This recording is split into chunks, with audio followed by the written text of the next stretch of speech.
하나님 말씀은 빌립보서 2장 5절부터 11절까지입니다. 빌립보서 2장 5절로 11절까지 말씀 한 목소리로 읽도록 하겠습니다. 너희 안에 이 마음을 품으라. 곧 그리스도 예수의 마음이니 그는 근본 하나님의 본체시나 하나님과 동등됨을 취할 것으로 여기지 아니하시고 오히려 자기를 비워 종의 형체를 가지사 사람들과 같이 되셨고 사람의 모양으로 나타나사 자기를 낮추시고 죽기까지 복종하셨으니 그 십자가에 죽으심이라.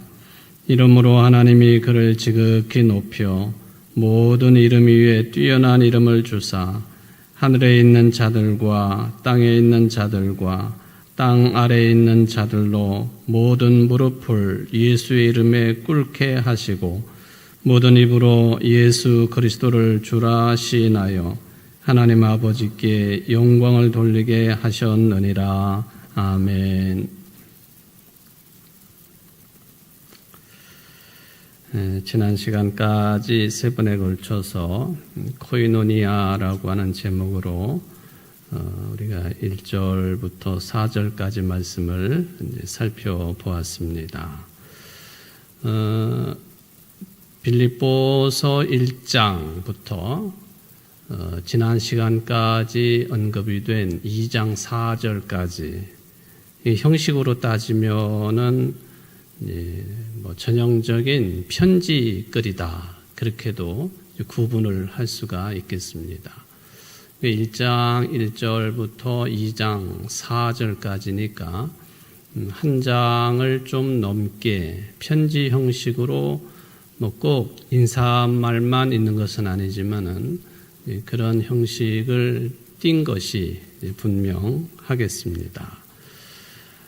그러다가 이제 오늘 본문으로 2장 5절부터 우리가 읽었는데 오늘 본문에 이르러서는 더 정확하게는 2장 6절부터는 이 편지 형식을 띈 것이 아니고 좀 다른 그런 성격으로 기록이 되었다라고 하는 것을 생각을 해볼 수가 있겠습니다. 우선 그 내용상 차이를 이야기를 한다면은 이제 2장 4절까지 평상적인 글이라 그렇게 표현을 한다면 2장 5절부터 11절까지만 생각해 보더라도 이것은 매우 그 신학적인 성질의 글, 신학적인 성격의 어떤 내용으로 이제 바뀌게 되었다 하는 것을 먼저 생각을 해 볼 수가 있겠습니다. 이 2장 5절부터 11절까지가 우리가 물론 신학을 뚜렷하게 전공을 하는 사람들은 아니지만은 그럼에도 불구하고 평소에 여러분들이 이 오늘 읽은 이 본문 말씀을 자주 상고하시고 또 어느 때는 외우기도 하시고 그리고 예수 그리스도 그분이 어떤 분이시냐를 생각할 때마다 거의 대표적으로 복음서 외에 다른 서신서라든지 역사서라든지 계시록이라든지 이 모든 신약 성경의 나머지 23권 가운데에서도 가장 대표적인 신학 또는 신앙 고백, 예수 그리스도가 어떤 분이시냐라고 하는 질문에 답변을 가져올 수 있는 아주 소중한 내용이 오늘 본문 아니겠습니까? 여러분들이 전체를 다 외우지는 못한다 할지라도 대충이라도 그 개념을 접근을 할 수가 있고 또 대충이라도 이 내용을 표현을 해낼 수 있는 그런 내용이 오늘 이제 본문에 포함된다 볼 수 있어요. 그만큼 이제 독특하고 중요한 내용을 담고 있는데 이게 편지라고 하는 형식의 평상적인 글과 오늘 본문은 그래서 이것은 매우 신학적인 글로 이제 이게 바뀌어 가고 있다. 이런 비슷한 흐름을 가지고 있는 서신서 한 군데를 찾자고 하면은 어디를 찾을 수 있느냐 하면 여러분들 그 골로새서라고 하는 서신서를 한번 찾아볼 수가 있겠습니다. 여러분들 골로새서 1장을 한번 열어보시기를 바랍니다. 골로새서 1장 15절부터 20절까지 말씀이 되겠습니다. 골로새서 1장 15절로 20절. 우리 이 내용은 한번 이것도 짧으니까 같이 읽어보겠습니다. 그는 보이지 아니하는 하나님의 형상이시요 모든 피조물보다 먼저 나신 이시니 만물이 그에게서 창조되되 하늘과 땅에서 보이는 것들과 보이지 않는 것들과 혹은 왕권들이나 주권들이나 통치자들이나 권세들이나 만물이 다 그로 말미암고 그를 위하여 창조되었고 또한 그가 만물보다 먼저 계시고 만물이 그 안에 함께 섰느니라. 그는 몸인 교회의 머리시라. 그가 근본이시요 죽은 자들 가운데에서 먼저 나신 이시니 이는 친히 만물의 으뜸이 되려 하심이요 아버지께서는 모든 충만으로 예수 안에 거룩하게 하시고 그의 십자가의 피로 화평을 이루사 만물 곧 땅에 있는 것들이나 하늘에 있는 것들이 그로 말미암아 자기와 화목하게 되기를 기뻐하심이라. 아멘. 골로새서 1장 15절부터 20절까지예요. 여기 이제 15절부터 이제 대명사가 등장을 하는데 그는이라고 하는 표현이죠. 이제 누구를 가리키냐 하는 것은 여러분들이 읽어보셨으니까 여기 그는 누구를 가리킵니까? 예수님을 가리키는 것이죠. 예수님에 대한 고백이에요. 그리고 오늘 본문인 이 빌립보서 2장 5절로 11절까지 내용도 철저하게 예수님이 어떤 분이시냐, 또 그분을 통해서 우리가 무엇을 찾을 수 있느냐 하는 그런 내용이죠.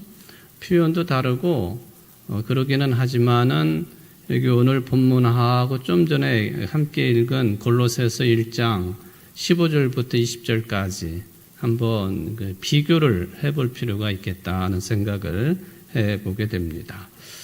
그런데 이제 이 본문 말고 골로새서 1장 15절로 20절까지 내용을 이제 신학자들이 그렇게 부르기도 하고 또 대부분이 그 내용을 수용을 합니다.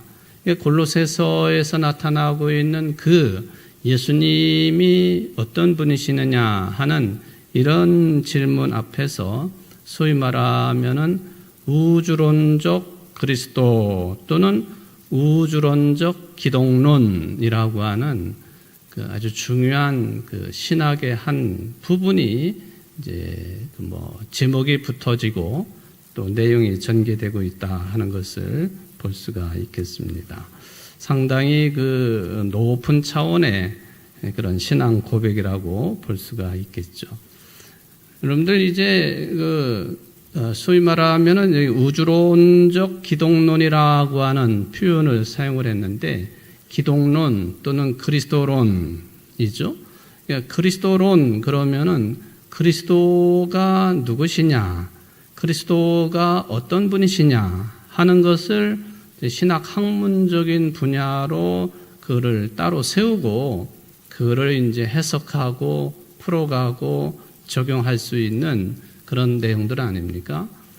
물론 이 시간이 여러분들이 무슨 신학을 공부하는 시간은 아니겠지만은 그리스도론이라고 하는 표현 자체를 한번 이제 생각을 해 볼 필요가 있겠습니다. 이것을 풀어 놓으면 어떤 의미가 되느냐 하면은 우리 기독교 2000년의 신앙과 또는 신학 또는 교회 역사 안에 있어서 가장 중심적인 내용 또는 가장 중심적인 그 문제가 뭐냐, 그것을 질문하고 답을 얻을 때 나타날 수 있는 게 그리스도론, 기독론이에요.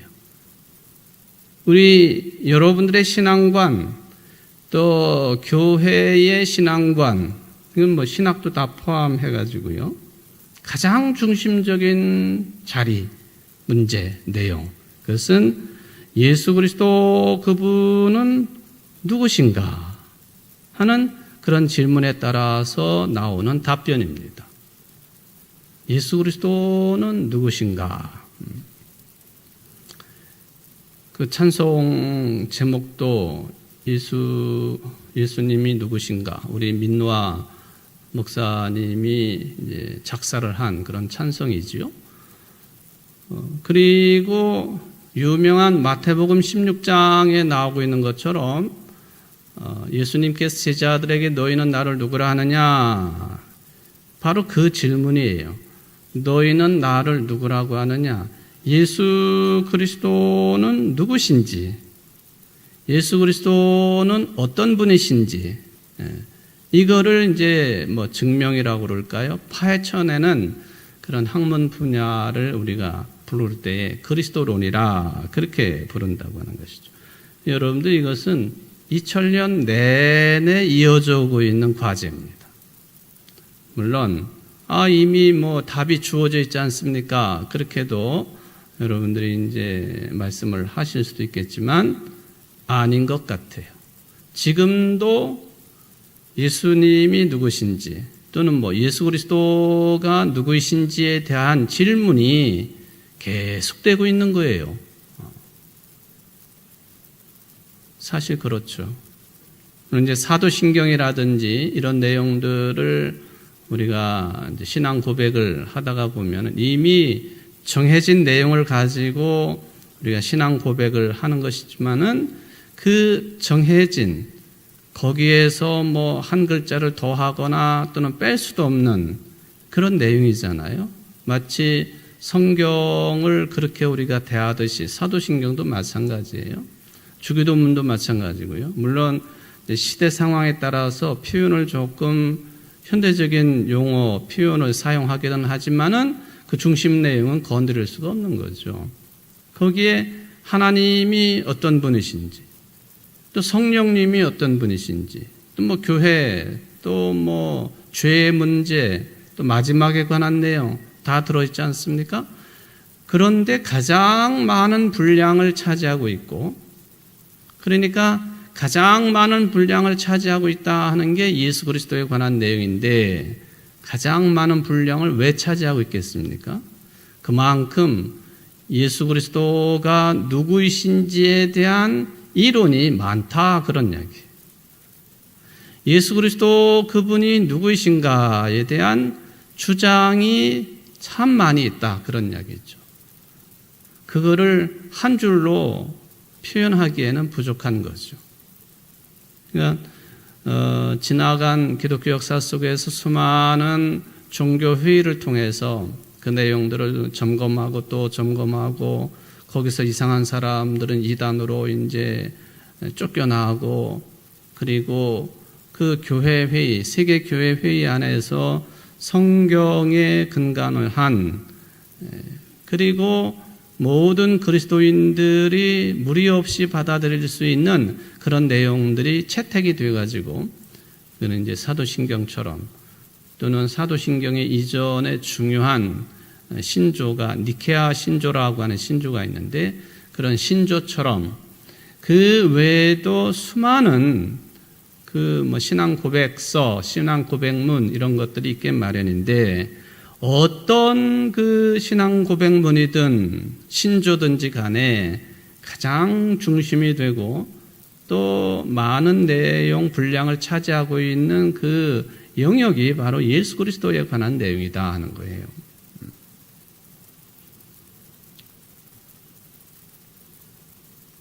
바로 이 예수 그리스도가 누구이신가? 거기에 따라서 여러분들이 하나님과 성령에 대한 인식, 하나님과 성령에 대한 신앙 고백, 그게 결정이 되고요. 그리고 교회가 선포해야 될 신앙 고백, 또 교회가 세상 속에서 이루어야 될 활동, 그리고 기본적인 방향성이 결정이 되는 거예요. 뭐 하나님이 더 높으신 거 아닌가요? 그렇게 질문할 수가 있겠는데, 아니, 지난 2000년의 교회 역사가 그렇게 정리를 합니다. 예수 그리스도가 누구이신가? 그 가장 기본이 되는 신앙 고백의 방향성이 서야만이 거기에 따라서 하나님에 대한 신앙 고백, 성령님에 대한 신앙 고백, 교회에 대한 신앙 고백, 이 모든 것들이 자리를 잡게 되어 있다.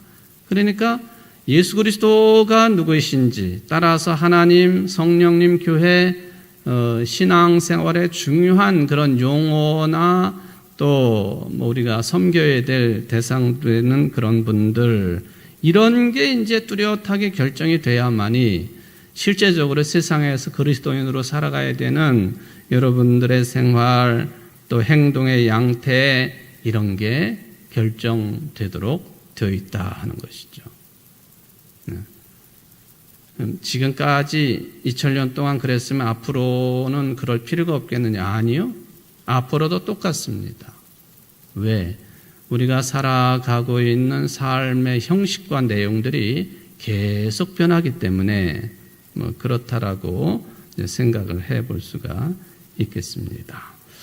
그러므로 우리 기독교의 신학 또는 교회의 신학, 이거는요, 역사적으로 볼 때에 예수 그리스도 그분이 누구신가, 이거를 공부하고 이거를 중지를 모으고 결론을 맺고 그런 일에 끊임없이 노력을 해온 거예요.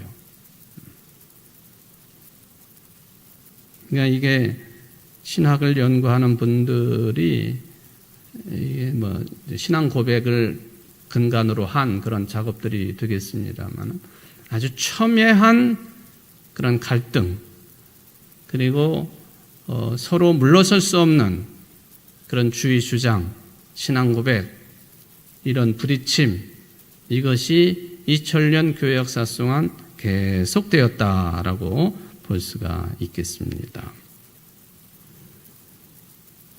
바로 이러한 예수 그리스도가 누구이신가, 이것이 대부분의 신학적인 논쟁 중심이었다고 하는 것도 부인을 할 수가 없겠습니다. 특히 지금도 마찬가지지만은 초대교회 시절은 더욱더 첨예한 그런 내용이었던 거죠. 예수님의 직접 뽑으신 사도들, 그분들은 이런 부분에 대해서 큰 갈등이 없었겠냐? 아니죠.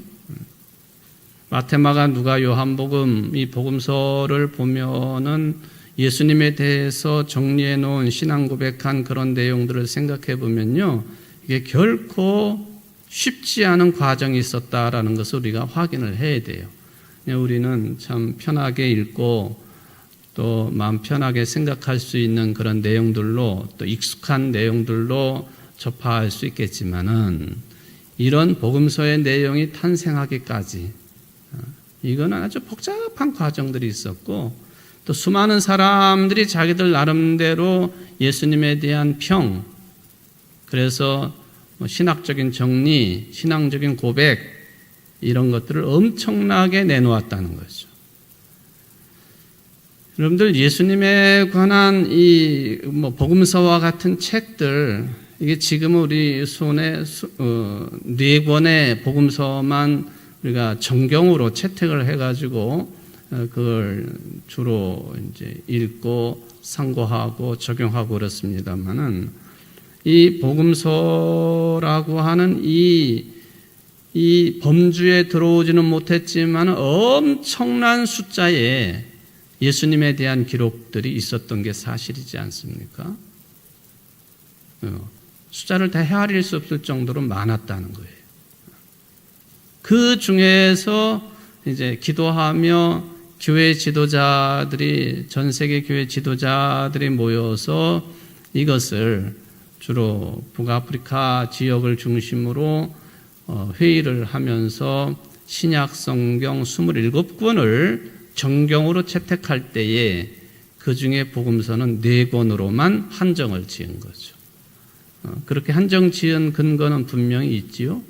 그는 뭐 당연한 내용들이 되겠지만은 그 외에도 소위 말하면은 복음서라고 이름이 붙어져 있었던 수많은 자료들이 있었다 하는 것은 우리가 점검을 해볼 필요가 있겠습니다. 우리 이제 신학을 전공하는 신학자들뿐만 아니라 일반 평신도들도 여러분들도 마찬가지예요. 여러분들 나름대로 예수님이 누구신가에 대한 나름대로의 어떤 신앙 고백의 내용들이 있지 않겠습니까? 물론 한 교회에서 오랫동안 신앙생활 하시고 또 설교자가 바뀌지 아니하고 오랜 세월 동안 한 분을 통해 설교를 듣게 됨으로 인하여서 그런 것들이 이렇게 많이 흐트러지지 아니하고 그리고 뭐 이것이 이제 뭐 어떤 그 흐름을 일정한 흐름을 가지고 예수님이 누구이신가에 대한 생각을 정리해 놓을 수도 있겠습니다만은 그러니까 이게 교회를 말하자면 자주 바꾸거나 옮기거나 하면은 이런 일정한 흐름에도 그게 문제가 생길 수가 있는 거죠. 그리고 어떤 신학이 적용되어지느냐 이것도 예수님이 누구신가에 대한 판단에도 많은 영향을 끼치고 있다라고 볼 수가 있겠습니다. 그러나 이렇게 4권의 복음서임에도 불구하고 그리고 4권의 복음서를 포함해가지고 신약성경 27권을 다 살펴보면은 정말 이거 뭐 다른 말을 하지 못하도록 그러니까 한 문장으로 예수님을 정리해서 표현할 수 있다든지 신앙 고백할 수 있다든지 거기에는 이론의 여지가 없을 만큼 그러한 흐름을 가지고 있느냐? 그건 또 아닙니다. 다양해요. 그거는 이제 성경은 해석 여하에 따라서 다른 색깔을 가질 수 있고 다른 모양을 띌 수 있기 때문에 더 그래요. 예수님 한 분이시지만은 복음서도 예수님에 대한 생각과 표현이 다 다르고 아까 골로새서하고 빌립보서를 비교 읽어보셨지만은 또 큰 제목에서는 이렇게 우주론적 그리스도론이라고 그 제목을 붙일 수는 있지만 표현이 전혀 다르잖아요. 오늘 빌립보서하고 골로새서 비교해 보지 않았습니까? 예수님을 어떻게 부르느냐 하는 예수님을 부르는 칭호에서도 이미 복음서와 수많은 신약 성경이 차이점을 보이고 있다. 예수님을 사람의 아들이라, 또 그리스도라, 또 하나님의 아들이라, 메시아라, 모퉁이 돌이다, 뭐 다윗의 후손이다, 죽음으로부터 깨어난 첫사람이다. 다 이게 예수님을 부르는 칭호들이에요. 또는 새 아담, 뭐 대제사장 마찬가지죠. 또 요한복음에 보면은 예수님 스스로가 에고 에이미 나는 무엇이다라고 말씀하신 8가지 내용들이 있는데 나는 세상의 빛이다. 나는 뭐 하늘에서 내려온 떡이다. 이런 표현들 예수님 스스로도 당신 자신에 대한 그 칭호를 여러 가지로 한 복음서 안에서도 적어도 8가지 정도로 스스로를 부르신 것을 보면 그러니까 신약성경 전체로 적용을 해본다면은 이게 예수님이 누구시냐 하는 거에 대해서 마치 무슨 뭐 돌덩어리를 던져주는 것처럼 그렇게 변형이 되지 않는 그런 내용으로 주어진 것은 아니다 하는 거예요. 더군다나 우리 인간들이 가지고 있는 이 인식 자체에 제한성이 있기 때문에 예수님에 대한 그 신앙 고백도 뭐 그렇게 좀 차이가 있을 수밖에 없다. 환경에 영향을 받고 있는 또 어떤 그 민족으로 말하면은 어떤 역사적인 배경을 가지고 있는 민족이냐 그 민족이 받아들이고 해석하고 있는 그리스도이신 예수님에 대한 그 어떤 방향성이 달라질 수밖에 없는 거예요. 여러분도 한번 생각해 보십시오. 우리나라처럼 저 오랜 세월 동안 외적의 침입이 심했던 나라, 국민들이 고백하고 있는 예수님하고 전쟁이 전혀 없는 그런 그 민족의 역사를 가지고 있는 민족이 고백하고 있는 예수님은 다를 수밖에 없어요. 그렇지 않겠습니까? 그래서 제가 지난주일도 그랬나요? 제가 한 책을 소개를 하면서 그 책 제목을 언급을 했는데 그리스도는 질문이다 하는 그런 그 표현을 사용한 게 거기에 있습니다. 그러니까 예수님이 누구신가? 예수님의 정체성에 대한 어떤 연구, 탐구의 내용, 그게 2000년 전하고 지금하고 그것은 방향성의 차이가 있을 수 있다라고 하는 그런 이야기가 되겠죠. 그런 차원에서 이제 골로새서에 나오고 있는 우주론적인 기독론이라고 하는 이런 표현을 한번 오늘은 좀 생각을 해보고 정리를 해보도록 하겠습니다. 여러분들 예수님에 대해서 우리가 예수님이 누구이신가에 대하여 어떤 그 연구의 방향성을 이야기할 때에 몇 번 언급을 한 것처럼 우주론적인 그리스도론 있고요. 또 하나 크게 두 번째로 나누어서 표현한다면 인간론적인 그리스도론, 그렇게 구분이 될 수가 있겠습니다. 오늘은 우주론적인 그리스도론 그 부분만 좀 언급을 드리도록 하겠습니다만은 이 우주론적인 그리스도론, 이것은 예수 그리스도에 대해서 부르는 그 호칭부터가 골로새서와 같은 거예요. 아까 골로새서 같이 읽었으니까 좀 기억이 나시겠죠? 하늘과 땅, 우주론적인 그리스도론. 호칭부터가 위로부터의 방법론을 가지고 있다. 또는 표현 양식을 가지고 있다. 내용을 가지고 있다라고 이야기를 해볼 수가 있겠습니다. 그분은 창조 이전부터 선재하셨던 분. 이건 어마어마한 표현이거든요. 하나님과 동등, 오늘 빌립보서에 보면은 하나님과 동등됨을 취하지 아니하시고 하나님과 동등한 그분 그리스도. 그러니까 하나님은 창조 이전부터 계셨던 분이시기 때문에 그리스도이신 그분도 창조 이전부터 선재, 일찍부터 그렇게 존재하셨던 분, 이게 우주론적인 그리스도론의 아주 중요한 표현들이에요. 위로부터의 어떤 그 방법, 내용. 그리고 나서 예수님이 이 땅에 오셔서 그리고 활동하시고 고난받으시고 죽으시고 부활하시고 그게 이어지게 돼 있다는 거예요. 이제 이거 비교를 해보면 인간론적인 그리스도론 그러면은 예수님의 인간으로서의 모습을 먼저 이야기하는 거죠. 이런 차이가 있습니다. 그건 너무 이제 어려운 내용이기는 합니다만은. 그래서 이런 내용들을 생각을 해보면요. 우리 그리스도이신 그분, 우주론적인 그리스도론으로 우리가 이야기를 하게 되면은 그 중에 우리 인간의 위상은 뭐냐? 우주의 질서와 조화의 관계 속에 있는 존재로 이해가 되는 거예요. 우주의 본질과 인간의 본질이 일치한다. 어려운 표현이지만은 어떤 분이 그런 표현을 쓴 게 있어요. 그래서 제가 좀 말하자면은 머리에서 이렇게 무슨 전구가 반짝하는 것처럼 그 표현이 있구나. 우리 인간을 어디로부터 온 존재라고 그 과학자가 표현을 했느냐 하면은 우리 인간 존재는 우주로부터 날라온 먼지다. 그렇게 표현을 했습니다.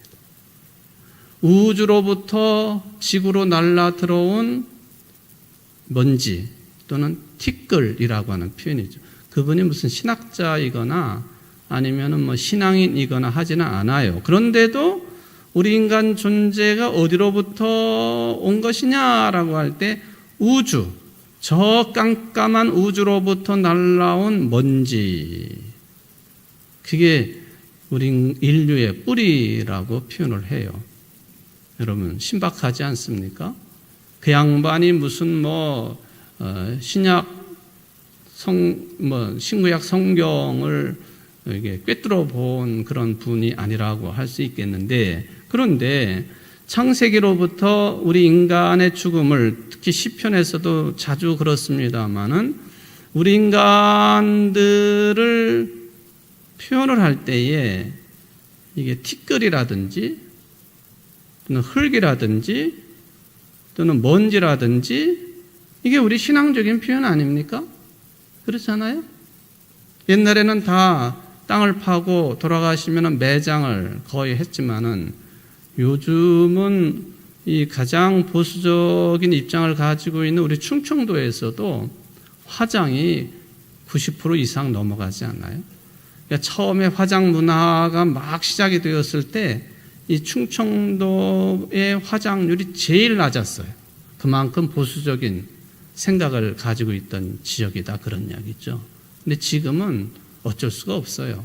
거의 대부분이 화장을 해야만 되는 것인데, 장례식을 치를 때마다 제가 언급하고 있는 내용들이 흙으로 돌아가는 과정이든지 화장을 통해 가지고 티끌, 먼지로 돌아가는 과정이라든지, 제가 그것을 가지고 새로운 창조의 시간으로 들어간다, 그런 표현을 쓰지 않습니까? 근데 이 과학자 이분이 우리 인간의 존재는 우주로부터 날라온 먼지로부터 시작됐다 그랬어요. 저는 아주 심오한 표현이다. 성서적인 배경을 가지고 있지 않지만 철저하게 그것은 성서적인 배경의 언급이다라고 그렇게 생각을 하는 거죠. 그러니까 우주의 본질하고 인간의 본질은 일치한다. 그러니까 그리스도론을 이야기할 때에 우주론적인 기독론 또는 그리스도론을 이야기한다고 하는 것이 허튼 얘기가 아닌 거죠. 주님이 하나님이신데 우리 모든 인간들은 그 하나님으로부터 온 존재들 아닙니까? 표현의 양식의 차이는 있을 수 있겠지만은 그런 그 이야기죠.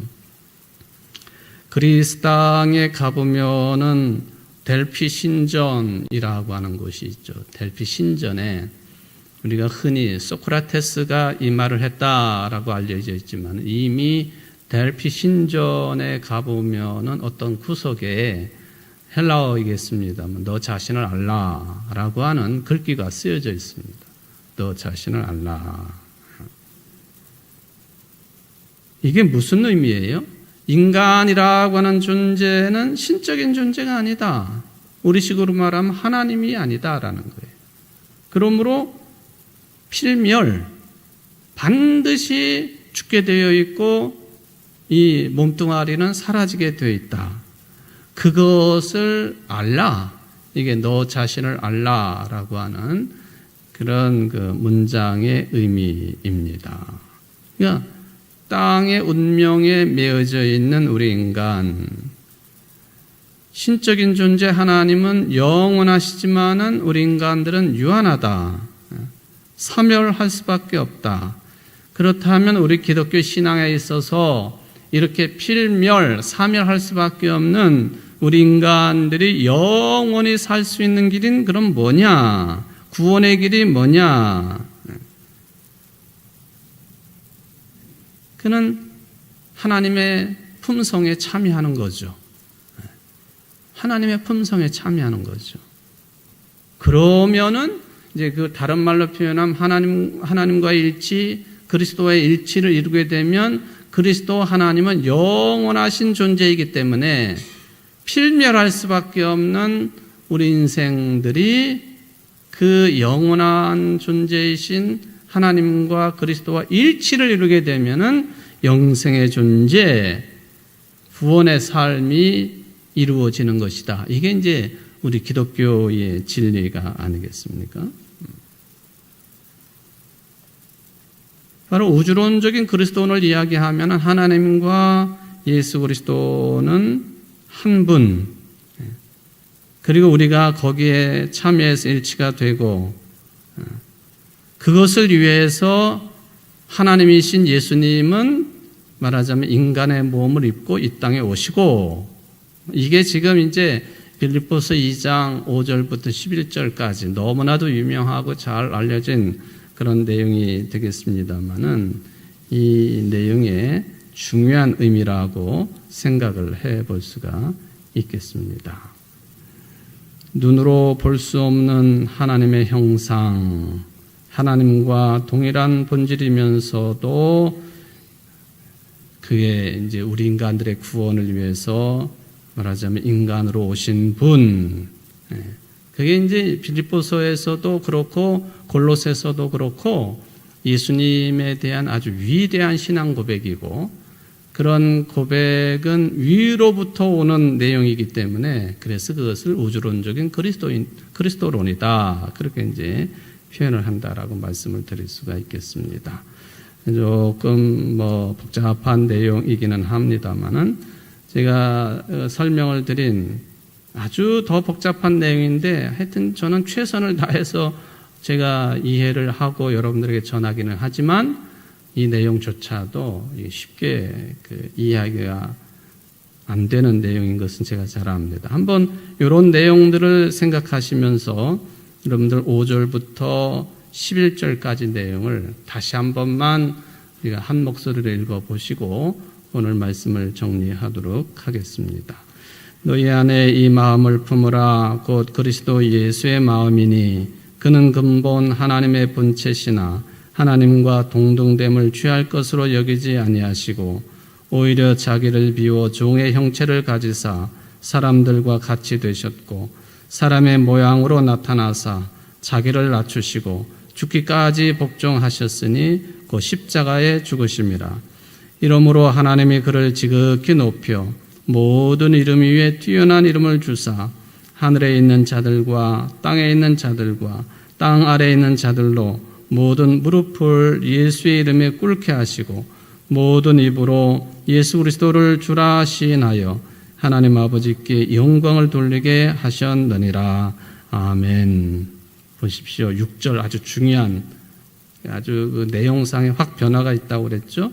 그는 근본 하나님의 본체시나 하나님으로부터 시작되는 우주론적인 그리스도론, 그렇게 표현을 할 수가 있는 거죠. 만약에 예수님은 인간이십니다, 이런 내용으로 시작이 돼가지고 끄트머리 가가지고 하나님에 대한 신앙 고백으로 정리된다 하면 그건 인간론적인 그리스도론이다, 그렇게도 정리를 해볼 수가 있는 것이죠. 어쨌든 다양하게 우리가 예수님이 누구이신지에 대해서 바라볼 수 있게 하고 또 신앙 고백해 한 이것이 훨씬 더 예수님이 누구이신지에 대한 답변을 풍요롭게 하는 내용들이다. 이거를 받아들이면은 풍성한 신앙의 삶이 이루어질 줄 믿습니다.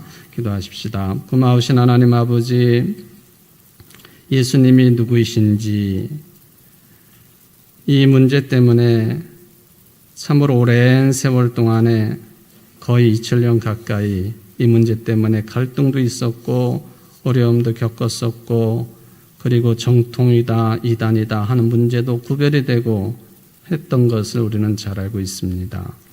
우리로 하여금 이러한 여러 가지 주의 주장이 있는 이런 내용들 가운데에서 흔들림이 없는 신앙 고백을 가지게 하시고 그리고 사도신경에서 언급하고 고백하고 있는 것처럼 이런 정통적인 신앙 고백을 우리가 간직하며 고백하고 또 그것을 기초로 하여 신앙의 삶을, 교회의 삶을 이루어갈 수 있도록 인도하시는 하나님의 역사하심과 은총에 깊이 감사를 드립니다.